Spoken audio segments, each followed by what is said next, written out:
kulanti ismaqal wanaagsan oo suba saaxiibayaal soo dhawaada waa casharkeena shalay aan soo aragnay qaybta labaad ee ku saabsanaa jumladaha gaagaaban ee la xiriira orahyada jacaylka ama galgacalka ama naxariista xambaarsan oo soo jiidashada leh oo dadka wax weey dareenkooda badanaa lagu hanan karo. Marka hadda qaybta labaad baan ku soconaynaa saaxiibayaal.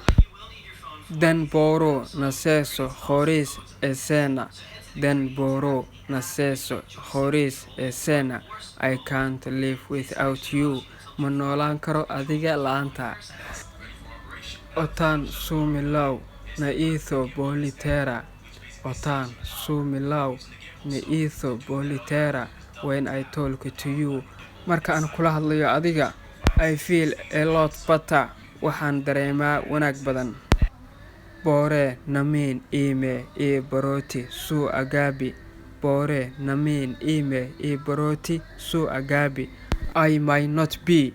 Ma noqon karo your first love. Jacaylkaaga ugu horeeyay. Ma noqon karo jacaylkaaga ugu horeeyay. Allo thelo na ime e talaftiya su agabi. Allo thelo na ime e talaftiya su agabi. But I want. Laakiin waxaan doonayaa to be inaan noqdo your last love. Jacaylkaaga ugu dambeeyay. Waxaan doonayaa inaan noqdo jacaylkaaga ugu dambeeya. Min me a finesse money bote. Min me a finesse money bote. Don't leave me. Ha iga tegin alone keligay forever. Weligaa. Ha iga tegin aniga keligay weligaa. Macnaha noloshaada inta ka dhiman aniga ila joog bay ka dhigan tahay. Thelo nasiso to abolibo tis so is mu masiso. Thelo nasiso to abolibo tis so is mu masiso. I wanted to be with you. Waxaan doonaya inaan macaaga ahaado ama agtaada ahaado at rest of my life. Inta ka hadhay noloshayda. Macnaha adigaan kula joogayaa oo agtaada iyo jaalkaaga ahaanayaa inta noloshayda ka dhiman. Casero oti dan ime telios.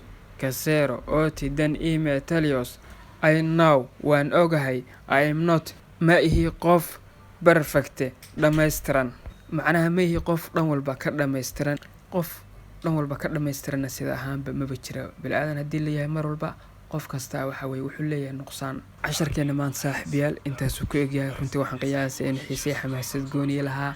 Runtiina waxa moodaa ereyada calaalka inuu maanta casharkan u badnaa saaxiibayaal waan waxa Yusuf waxa idin leeyahay guusha marna ka raja dhignina casharka wax un hadaa ka faa'iido ama sun aad uga heshay like subscribe nagu saacid aad baa mahadsantiin salaamka idinkaga tagay assalaamu calaykum waraxmatullaahi tacaala wa barakaatuh.